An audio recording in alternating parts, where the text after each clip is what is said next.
There are few ideas more arrogant and silly than the idea that you can be on the right side of history. Never trust people who say this kind of stuff. There's no way that you can know where history is going. And if you're walking around thinking that you're placing your bets correctly and that dialectically we're marching forward to some vision of equality, you are an idiot. You are brainwashed. Wow, so how do I say this?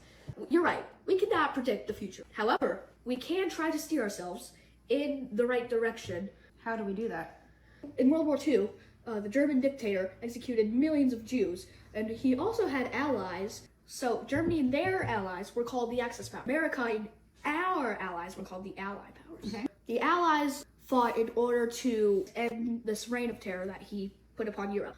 And the Axis powers basically wanted to take over Europe. So who would you consider on the right side of history there? I think it's the U.S. and our soldiers who fought in World War II, And our allies, to end his reign of terror. Lord of the Rings, Transformers, Avengers, all these movies say to fight against evil.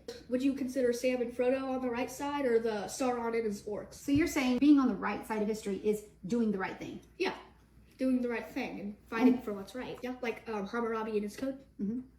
Even though nobody could read it, but he tried. And can we learn from our past? Definitely. And how do we do that? It's fairly simple. We study the past and teach people through stories. If somebody studied that German dictator and they studied everything he did and his actions and the things he said and the way he grew to power, you can learn from that path by seeing if someone today used those exact same steps to try to get into power. Exactly. So remember, Sam and Frodo were on the right side of history.